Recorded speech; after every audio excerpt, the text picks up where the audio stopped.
31ویں number کی صفت ہے کسی کا مذاق نہ اڑائیں، کسی کا مذاق نہ اڑائیں، یعنی ایک باکمال عورت کی صفت یہ ہے کہ وہ کسی کا مذاق نہ اڑائے۔ اللہ تعالیٰ قرآن کریم میں ارشاد فرماتے ہیں یا ایھا الذین آمنوا لا یسخر قوم من قوم عسى ان یکونوا خیرا منہم، اے ایمان والو تم میں سے کوئی لوگ کسی قوم کا مذاق نہ اڑائیں، ہو سکتا ہے کہ وہ تم سے بہتر ہو۔ ولا نساء من نساء، اور نہ ہی عورتیں کسی عورت کا مذاق اڑائیں، عسى ان یکن خیرا منہن، ہو سکتا ہے کہ وہ ان سے اللہ کے ہاں بہتر ہو۔ تو قرآن کریم کی اس آیت میں اللہ تعالیٰ نے ایک اصول اور ضابطہ بیان فرمایا اور ایک چیز سے منع فرمایا۔ اصول یہ بیان فرمایا کہ کسی کا مذاق مت اڑاؤ، اور آگے بیان کیا کہ ممکن ہے کہ وہ اعمال میں صفات میں تم سے بہتر ہو۔ اللہ تعالیٰ نے جہاں مردوں کو خطاب کیا وہیں اللہ نے عورتوں کو بھی خاص طور پر خطاب کیا کہ کسی کا مذاق نہ اڑاؤ۔ عموماً عورتوں میں یہ گناہ بنسبت مردوں کے زیادہ ہوتا ہے کہ کسی میں کوئی عیب دیکھ کر، کوئی خامی دیکھ کر اس کا مذاق اڑاتے ہیں، اس کی نقل اتاری جاتی ہے، اس کی طرح گفتگو کی جاتی ہے، اٹھنا بیٹھنا چلنا پھرنا گفتار و رفتار میں اس کی حکایت کی جاتی ہے۔ اس سے شریعت نے منع کیا کہ انسان کسی کا مذاق نہ اڑائے۔ اس کی وجہ یہ ہے کہ اگر وہ کسی چیز میں مذاق اڑا رہا ہے تو گویا وہ اللہ کی تخلیق کا مذاق کر رہا ہے۔ اگر انسان اس کی قد و قامت پر، اس کی رنگت پر، اس کے اعضاء پر مذاق کر رہا ہے تو حقیقت میں وہ اللہ پر اعتراض کر رہا ہے، اس لیے کہ اس کی تخلیق تو اللہ رب العزت نے کی ہے، اور ہر انسان کو اللہ نے بہترین سانچے میں بنایا، بس دیکھنے والے زاویہ نگاہ کا فرق ہوتا ہے۔ اگر اس کو دیکھنے والی اس کی والدہ ہو، والد ہو، بہن بھائی ہوں تو ان کے ہاں وہ سب سے زیادہ معزز ہے۔ ہمارے ہاں اگر اس میں کوئی خامی ہے تو لیکن ان کے والدین کے ہاں وہ محبوب ہے۔ ایسے وقت میں رجوع اللہ کی طرف کرنا چاہیے کہ اللہ کا فضل ہے، اللہ نے ہمیں اس عیب سے محفوظ کیا، ورنہ اللہ تو قادر ہے اس میں اگر کوئی عیب ہے کہ وہ لنگڑا ہے یا اندھا ہے یا اس کے ہاتھ پاؤں صحیح سلامت نہیں، یا کانوں کی سماعت نہیں، یا آنکھوں میں بینائی نہیں، یا ہاتھوں میں پکڑنے کی طاقت نہیں، یا پاؤں میں چلنے کی صلاحیت نہیں، یا اس کے پاس سمجھنے والا دماغ نہیں، یا دھڑکنے والا دل نہیں، یا اعضاء میں حرکت نہیں، یا جسم کی رنگت بدلی ہوئی ہے، یہ اللہ کا فضل ہے کہ اللہ نے ہمیں اس کی بنسبت اچھے اور بہترین خوبصورت انداز میں ہمیں پیدا کیا۔ اس پہ انسان اللہ کا شکر کرے اور اس کے لیے دعا گو ہو کہ اللہ تعالیٰ اس کو بھی صحت عطا فرمائے۔ جو آدمی اس طرح مذاق کرتا ہے بسا اوقات اللہ تعالیٰ دنیا میں یہ سزا دیتا ہے کہ اسی گناہ میں اور اسی عیب میں اس کو مبتلا کر دیتا ہے۔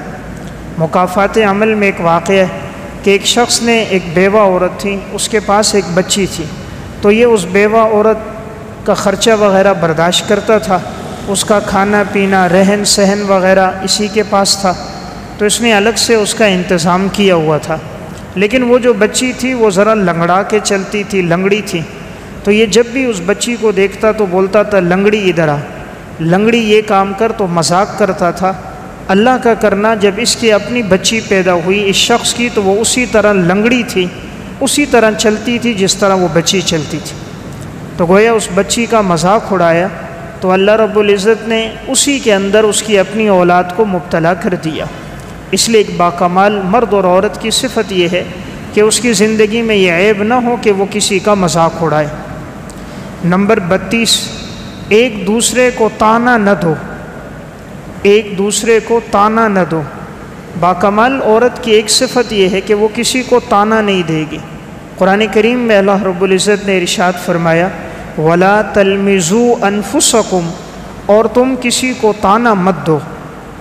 طعنہ دینا یہ ہے کہ انسان یا تو اس کو جسمانی ساخت پر طعنہ دے کہ مثلاً اس کے جسم میں کوئی عیب ہے اس پہ طعنہ دے رہا ہے کہ یہ اندھا ہے، لنگڑا ہے، لولا ہے، بہرا ہے، یا کسی گناہ پہ طعنہ دے رہا ہے، ایک آدمی نے ماضی میں گناہ کیا اور توبہ کر دی، اب ایک آدمی ماضی کے گناہ پر اس کو طعنہ دے کہ تو ماضی میں نماز نہیں پڑھتا تھا، فاسق تھا، گناہ گار تھا، فلاں گناہ میں مبتلا تھا، تو اگر وہ مبتلا تھا بھی تو اس نے توبہ کر دی۔ جب انسان توبہ کر دے تو رب العالمین اس کے سابقہ گناہوں کو معاف کر دیتا ہے۔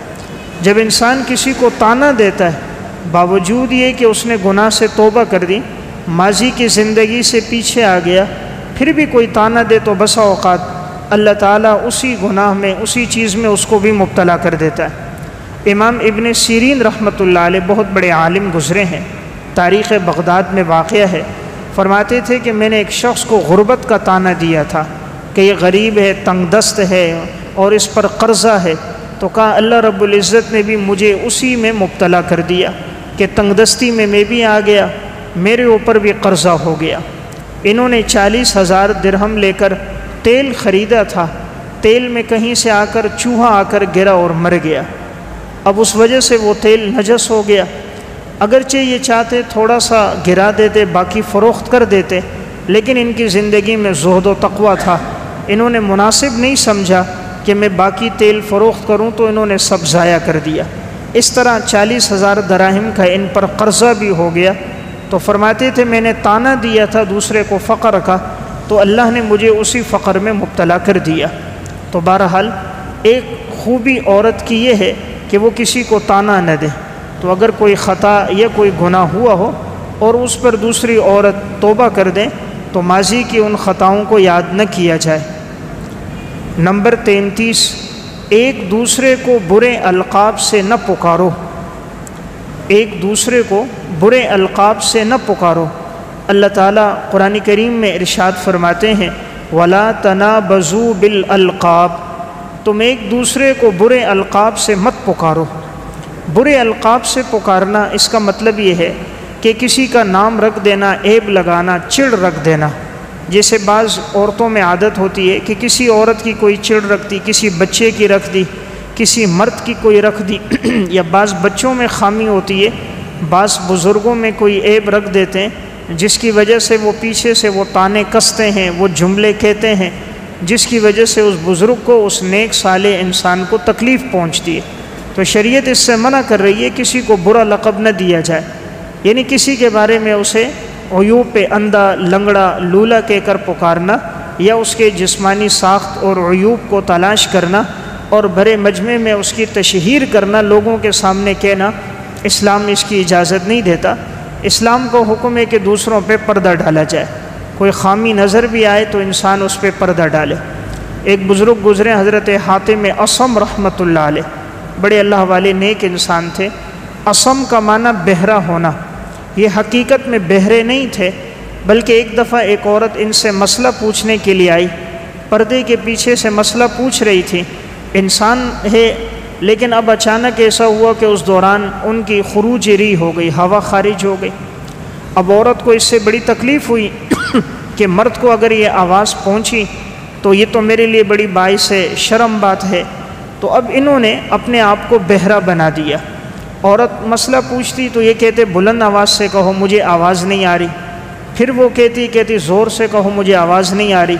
وہ عورت سمجھ گئی کہ یہ مرد سن نہیں سکتا، اور امام حاتم بہرے ہیں، ان کو آواز نہیں آتی، حالانکہ ان کو آواز آتی تھی۔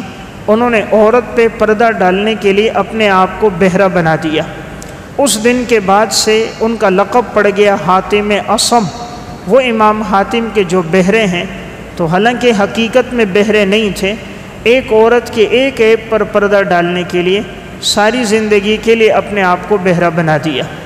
تو میں نے عرض کی یہ سلف کے وہ لوگ تھے جو دوسروں کی خامیوں پہ پردہ ڈالتے تھے، نہ کہ ان پہ نکتہ چینی کر کے ان کی تذلیل کرتے تھے۔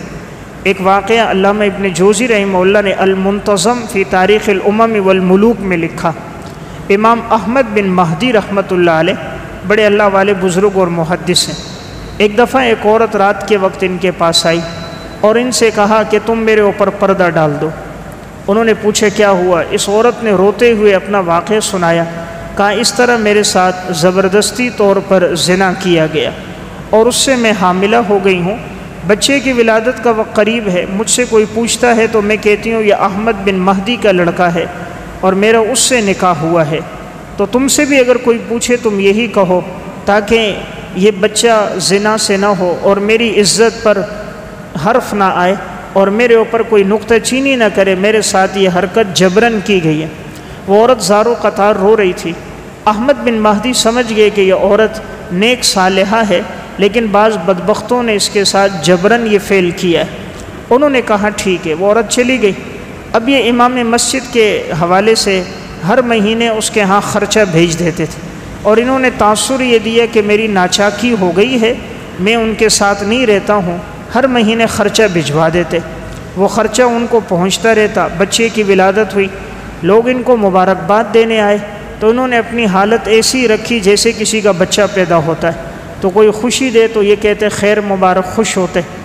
چند مہینوں کے بعد بچے کا انتقال ہو گیا، لوگ ان کے پاس تعزیت کے لیے آتے ہیں۔ انہوں نے اپنی حالت اسی طرح رکھی جیسے کسی کا صدمہ ہوا ہو اور بچے کا انتقال ہوا ہو۔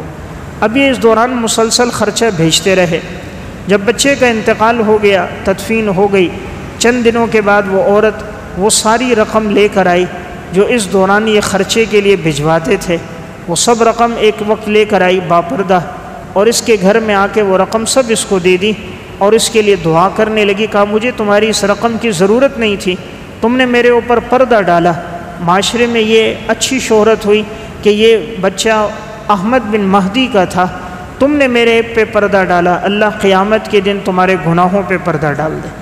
اللہ تمہیں دنیا اور آخرت میں عزت عطا فرمائے جیسے تم نے میری عزت کی لاج رکھی۔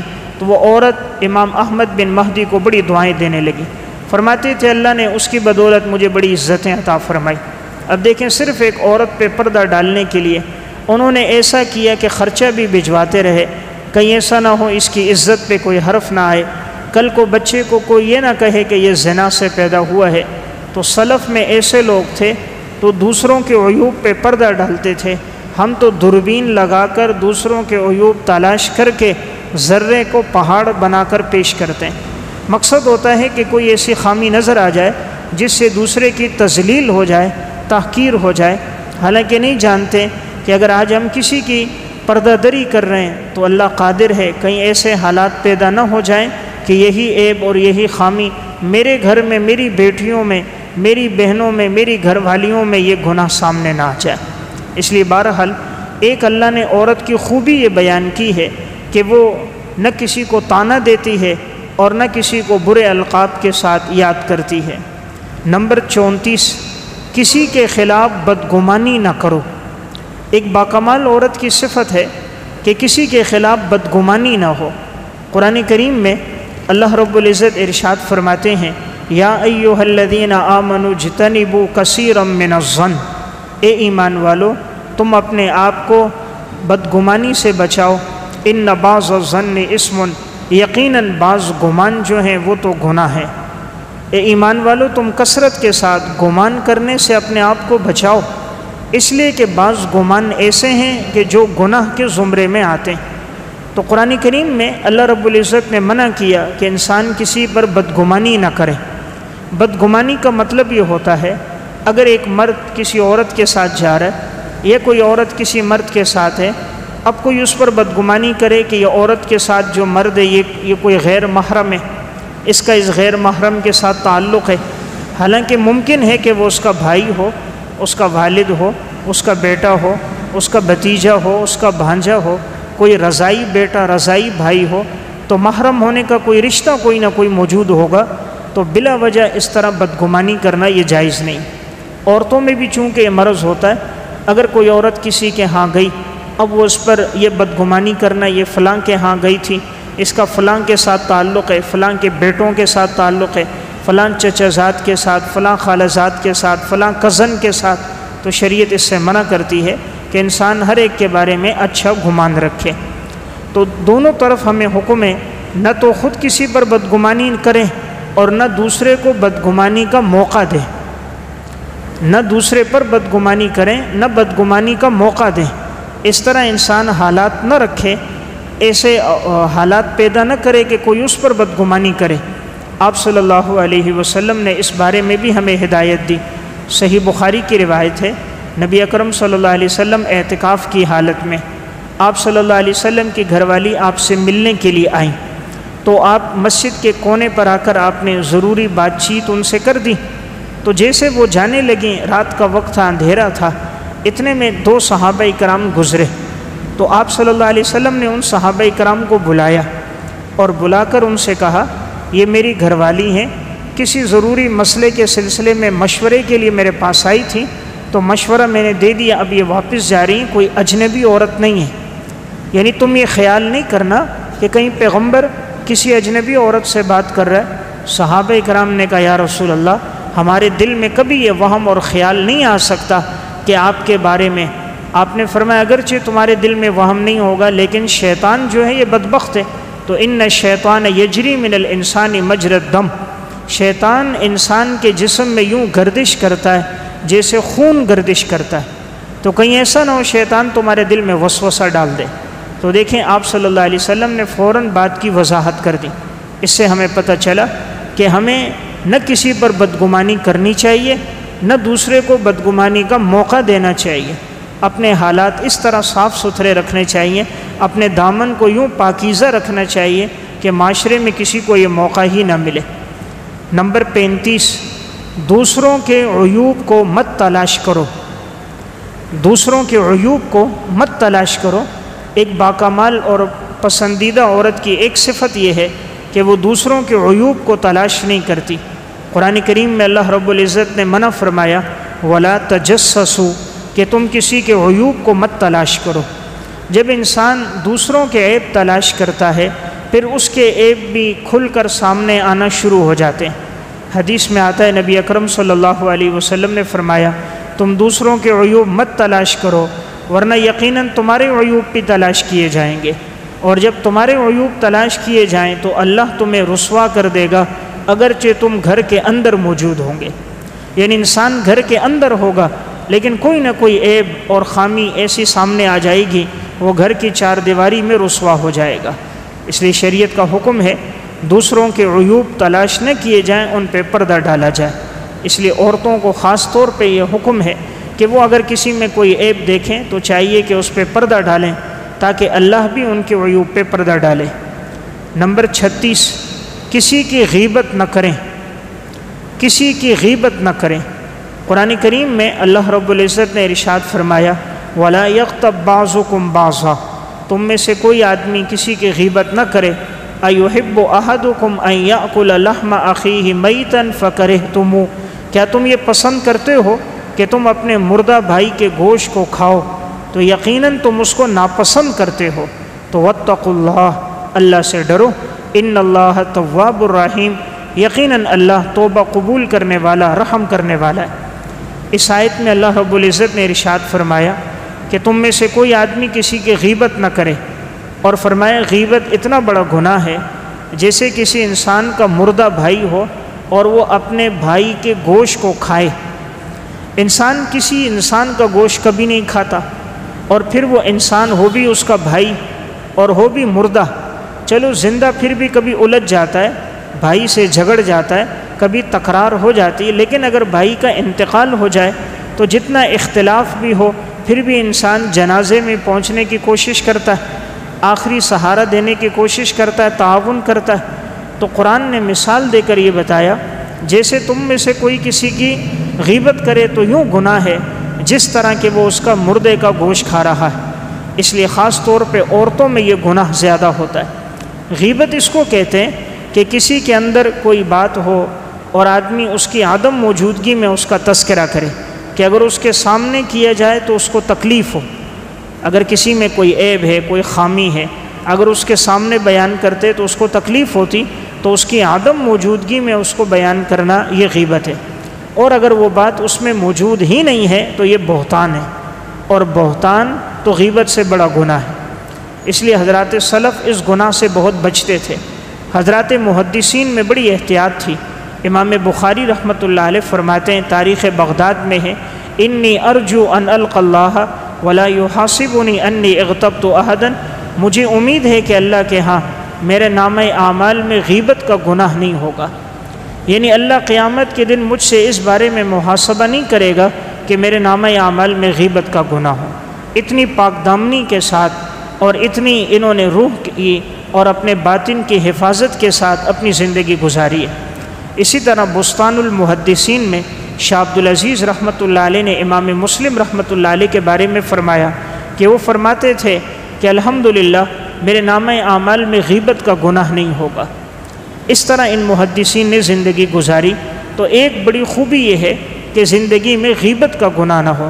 عموماً عورتوں میں یہ بات ہوتی ہے کہ جہاں 2 3 4 عورتیں بیٹھیں تو دوسرے کا تذکرہ شروع کیا، پہلے بات تعریف سے شروع ہوتی ہے، اس کی مدح ہوئی، اوصاف بیان ہوئے، آہستہ آہستہ اس کے نقائص اور عیوب بیان کرنا شروع کر دیے، پھر جو خامیاں تھیں وہ بھی جو نہیں تھیں اپنی طرف سے اضافہ کر کے کئی عیوب بیان کرنا شروع کر دیے۔ تو شریعت نے اس گناہ سے خاص طور پہ منع کیا۔ نمبر 37 توبہ کرنے والی ہو۔ ایک باکمال عورت کی ایک صفت توبہ کرنے والی ہو۔ قرآن کریم میں اللہ رب العزت نے سورہ تحریم میں عورتوں کی صفات بیان فرمائی، ان میں ایک صفت یہ بیان فرمائی عسیٰ ربہ ان طلقکن ان یبدلہ ازواجا خیرا منکن مسلمات مؤمنات۔ امید ہے کہ آپ کا رب اگر آپ ان کو طلاق دے دو گے تو ان سے بہتر بیویاں اللہ آپ کو عطا کر دے گا جو مسلمان ہوں گی، مومن ہوں گی، فرما بردار ہوں گی، تائبات اور توبہ کرنے والی ہوں گی۔ اللہ تعالیٰ نے عورتوں کی ایک صفت یہ بیان فرمائی کہ وہ عورت توبہ کرنے والی ہوگی، یعنی عورت کی زندگی میں توبہ ہوگی۔ تو معلوم ہوا کہ توبہ اللہ تعالیٰ کے ہاں ایک بڑی اہم صفت ہے، اس لیے خاص طور پہ توبہ کا بیان کیا ہے۔ توبہ کا مطلب یہ ہوتا ہے کہ اگر کسی کے اندر کبھی بھی انسان سے کوئی گناہ سرزد ہو جائے تو انسان فوراً اللہ کی طرف رجوع کر دے۔ تو رب العالمین بڑا قدردان ہے، جب انسان گناہوں پہ ندامت کرے تو اللہ تعالیٰ انسان کے ماضی کے گناہوں کو معاف فرما دیتا ہے۔ حدیث میں آتا ہے نبی اکرم صلی اللہ علیہ وسلم نے ارشاد فرمایا التائب من الذنب کمن لا ذنب لہ۔ جب آدمی گناہ سے توبہ کر دے وہ اس طرح ہے جیسے کہ اس نے گناہ کیا ہی نہیں ہے۔ گناہ سے توبہ کرنا اس طرح ہے جیسے کسی آدمی نے گناہ کیا ہی نہ ہو۔ تو اسی لیے عورت کی ایک صفت ہے اس کی زندگی میں توبہ ہو۔ قرآن کریم میں اللہ تعالیٰ نے ایک کم 90 مقامات پر یا ایھا الذین آمنو کہہ کر ہم سب کو خطاب کیا۔ ان مقامات میں ایک مقام جو سب سے آخری ہے اس میں توبہ کا ذکر ہے، یا ایھا الذین آمنو توبوا الی اللہ توبۃ نصوحا۔ اے ایمان والو تم توبہ کرو اللہ کی طرف، اور توبہ بھی ایسی کرو جو خالص توبہ ہو۔ معلوم ہوا اللہ کو یہ صفت بڑی پسند ہے۔ نمبر 38 عبادت گزار ہو۔ عبادت گزار ہو۔ ایک باکمال عورت کی ایک صفت اللہ قرآن میں بیان فرما رہے عابدات، کہ عورت وہ ہو جس کی زندگی میں عبادت زیادہ ہو۔ آج دیکھنے میں آتا ہے عورتوں میں عبادت کا وصف نہیں ہے، 4 5 گھنٹے موبائل چلانا ان کے لیے آسان ہے، انٹرنیٹ فیس بک پہ وقت گزار دینا آسان ہے، آئینے کے سامنے کھڑے ہو کر زیب و زینت کرنا آسان ہے، بیوٹی پارلر میں جا کر گھنٹوں شیشے کے سامنے بیٹھ جانا اور زیب و زینت کرنا ان کے لیے آسان ہے، لیکن 5 منٹ قرآن پڑھنا مشکل ہے۔ 10 رکعت 8 رکعت نوافل پڑھنا اس کے لیے مشکل ہے۔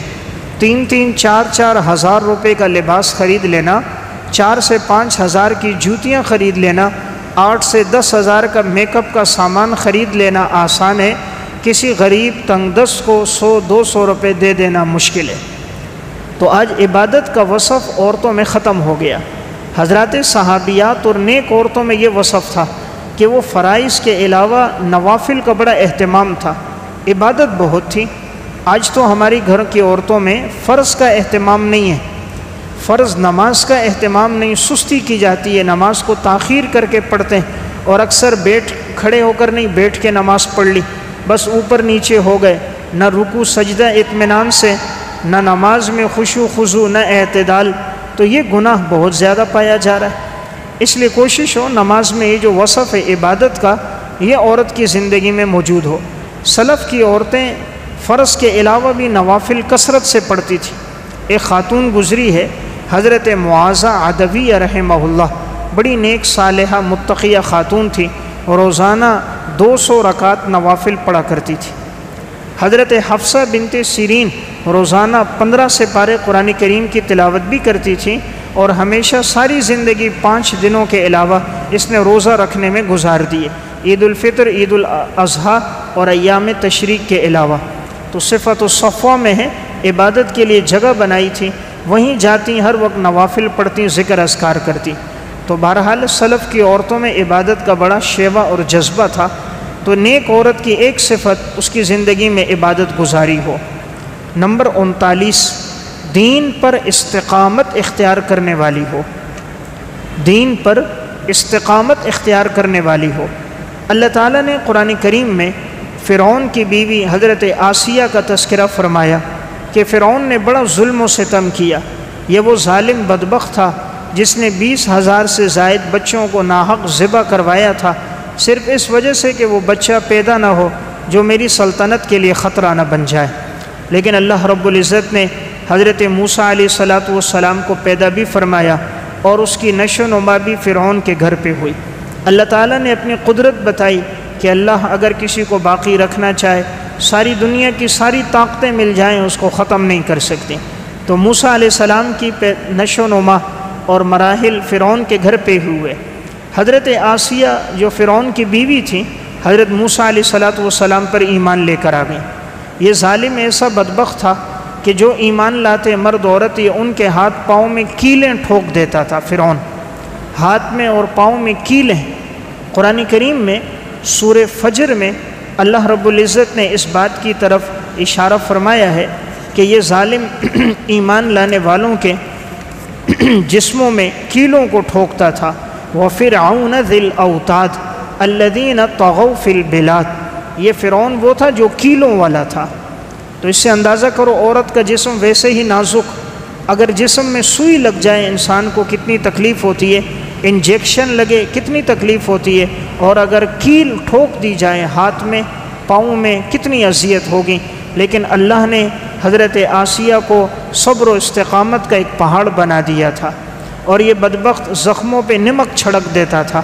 اور فرعون کی جو باندی ایمان لے کر آئی تھی، المنتظم فی تاریخ الامم والملوک میں واقعہ ہے کہ اس ظالم نے ایسا کیا تھا کہ وہ جو باندی ایمان لائی اس کی بچیاں تھیں، اور ایک بچی دودھ پیتی تھی، تو اس نے تیل گرم کیا، اور جب تیل بھڑکنے لگا تو فرعون نے اپنی باندی کی وہ جو بچیاں تھیں ایک بچی کو پکڑا اور حکم دیا اس کو گرم تیل میں ڈال دیا جائے۔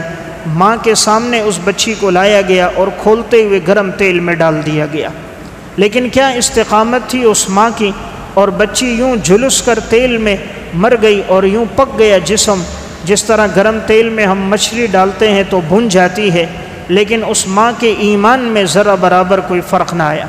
دوسری بچی کو کھینچ کے یوں ڈال دیا گیا، آخر وہ دودھ پیتی بچی تھی، فرعون نے حکم دیا اس کو بھی کھینچ کے ڈالو۔ جب ڈالنے لگے تو اللہ نے اسے قوت گویائی دے دی، اس نے اپنی ماں سے کہا صبر کرو، انشاءاللہ آگے ہماری ملاقات ہونے والی ہے۔ تو اب جب بچی کو ڈالنے لگے، پھر اس کے بعد ماں کا نمبر تھا، تو اس ماں نے کہا تھا کہ اگر مجھے بھی تم نے تیل میں ڈالا تو میری ایک نصیحت ہے، ایک وصیت ہے کہ میرے اور میرے بچیوں کی ہڈیوں کو ایک جگہ دفنانا۔ جو میری بچیوں کی ہڈیاں ہیں اور میرے جو جسم کی ہڈیاں بچ جائیں، ان کو ایک جگہ دفنانا۔ فرعون نے کہا ٹھیک ہے، یہ بات اس کی پوری کی جائے گی۔ آخر دودھ پیتی بچی کو بھی ڈال دیا گیا، اور فرعون کی اس باندی کو بھی گرم تیل میں ڈال دیا گیا۔ جسم جلس کے بالکل ہڈیاں الگ، گوشت الگ ہو گئے، جل گیا، اور ان کی ہڈیوں کو ایک جگہ دفنایا گیا۔ جب نبی اکرم صلی اللہ علیہ وسلم معراج کے سفر میں جا رہے تھے تو آپ کو نیچے سے خوشبو آنے لگی۔ آپ نے پوچھا یہ خوشبو کس چیز کی ہے؟ کہا یہ وہ فرعون کی باندی ہے، اور ان باندی کی جو بچیاں ہیں ان کو یہاں دفنایا گیا تھا، اس قبر کی مٹی سے یہ خوشبو آ رہی ہے۔ تو انہوں نے دین کے لیے قربانی بڑی دی، اس لیے اللہ نے انہیں عزت عطا فرما دی۔ تو دیکھیں کتنی استقامت ہے، آنکھوں کے سامنے بچیوں کو ڈال دیا گیا، لیکن فرعون کی اس باندی کے ایمان میں ذرا برابر فرق نہیں آیا۔ پھر اس ظالم نے کہا تھا حضرت آسیہ کے بارے میں کہ تم چھوڑ دو اپنا دین، ورنہ یہ جو محل میرا ہے یہ محل میں تم سے لے لوں گا۔ اور تم دیکھو اس جیسا محل تمہیں کہاں ملے گا، تم نے موسیٰ کے رب پر ایمان لایا، وہ تمہیں کیا عطا کرے گا۔ اب حضرت آسیہ کو لٹا دیا گیا، کیلیں جسم میں ٹھوکی گئی ہیں، بڑی اذیتناک یہ بدبخت سزائیں دے رہا تھا۔ حضرت آسیہ کا اس نے چہرہ اپنے محل کی طرف کیا، اور اس وقت حضرت آسیہ نے ایک دعا فرمائی۔ اللہ تعالیٰ نے قرآن کریم میں اس کا تذکرہ فرمایا، وَضَرَبَ اللَّهُ مَثَلًا لِّلَّذِينَ آمَنُوا امْرَأَتَ فِرْعَوْنَ، اور اللہ نے مثال بیان کی ایمان والوں کے لیے فرعون کی بیوی کی، اذ قالت رب ابن لی عندک بیتا فی الجنہ، اے اللہ تو میرے لیے اپنے ہاں جنت میں ایک محل تعمیر کر دے، ونجنی من فرعون وعملہ، اے اللہ مجھے فرعون سے اور فرعون کے کارندوں کے ظلم و ستم سے نجات دے، ونجنی من القوم الظالمین، اور اے اللہ مجھے ظالم قوم سے نجات عطا فرما دے۔ تو فرعون چونکہ بار بار اس کو اپنے محل کا طعنہ دیتا تھا، میرا محل اور میرے محل میں نہریں، یہاں کے باغات، سرسبز و شاداب درخت، اب اللہ نے سارے پردے ہٹائے، حضرت آسیہ کو جنت میں اپنا محل نظر آنے لگ گیا۔ اللہ نے جنت کی نہریں، جنت کی آبشاریں، جنت کے درخت، جنت کے پھل پھول سامنے لائے، اور حضرت مریم کا وہاں انتقال ہو گیا۔ تو دیکھیں کتنی استقامت تھی، فرعون کا سارا ظلم، فرعون کی سلطنت، بادشاہت مکمل کوشش کی، لیکن حضرت آسیہ کو ایمان سے پیچھے نہ لا سکی۔ تو میں نے ایک صفت بیان کی، ایک باکمال عورت کی ایک صفت ہے دین پر استقامت ہو۔ نمبر 40، نظروں کی حفاظت کرنے والی ہو۔ ایک باکمال اور محبوب عورت کی ایک صفت ہے وہ اپنی نظروں کی حفاظت کرنے والی ہو۔ قرآن کریم میں اللہ رب العزت نے جہاں مردوں کو حکم دیا کہ وہ اپنی نگاہوں کو جھکائیں اور اپنی شرمگاہ کی حفاظت کریں، وہیں اللہ نے خاص طور پر عورتوں کو حکم دیا، وَقُلْ لِلْمُؤْمِنَاتِ يَغْضُضْنَ مِنْ أَبْصَارِهِنَّ، ایمان والی عورتوں سے کہہ دیجئے کہ وہ اپنی نگاہوں کو جھکا دیں، یعنی نظروں کی حفاظت کریں۔ تو نظر کی حفاظت ایسا اہم حکم ہے، اللہ نے مردوں کو الگ حکم دیا، عورتوں کو الگ حکم دیا۔